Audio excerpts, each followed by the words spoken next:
Morning मेरी YouTube family. मैं आज एक बहुत ही अच्छे टॉपिक के साथ आपके सामने आया हूँ। वो है time I wish I knew earlier. ठीक है, तो आप ये हम कई बार हम एक एज के ऐसे फेज पे पहुँचते हैं जिसमें हम ये सोचते हैं कि अगर हम 18 साल या 22 साल में हम ये चीज़ सीख जाते तो कितना अच्छा होता।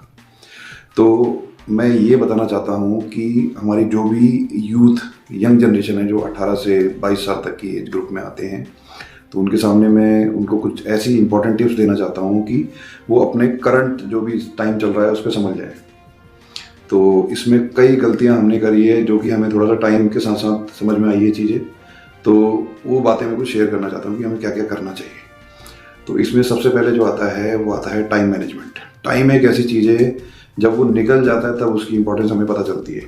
तो इसके लिए सबसे पहले हमें क्या करना चाहिए कि सबसे पहले जितने भी सक्सेसफुल लोग हैं, जितने भी बड़े बड़े जिनकी बुक्स वगैरह लिखते हैं या फिर बड़ी बड़ी उनके नाम पे किताबें वगैरह लिखी गई है, तो उनकी सक्सेस स्टोरी हमें पढ़नी चाहिए। तो उन सब लोगों में आपने एक बहुत कॉमन चीज़ पाओगे, वो क्या होती है कि जैसे हर कोई जो होता है वो अर्ली राइजर होता है, मतलब कि सुबह जल्दी उठते हैं। वो सुबह जल्दी उठने का मतलब ये होता है कि आप रात को टाइम से सोए हो।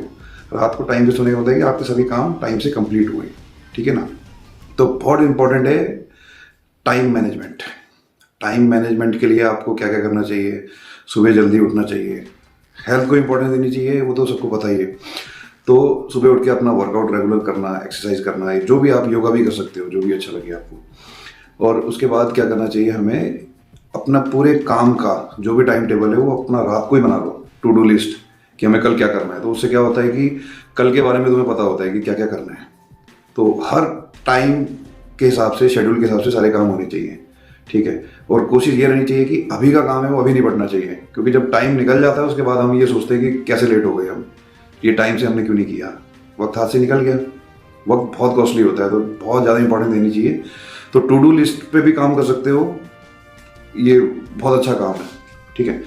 अब जो आता है इसमें बी कॉन्फिडेंट।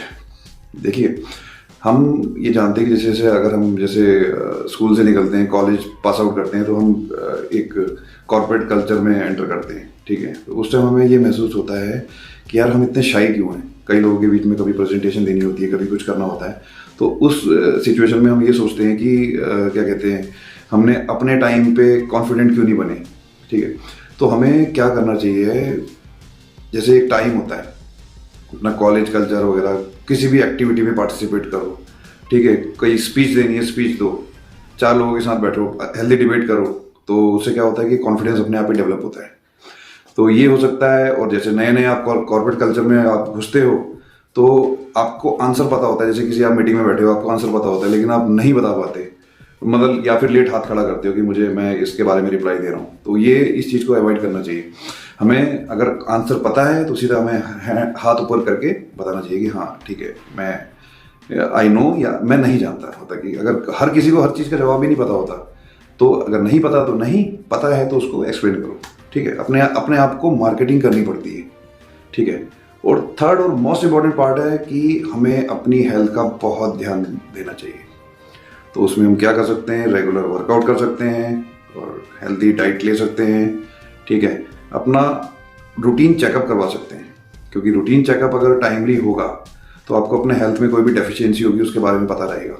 ठीक है।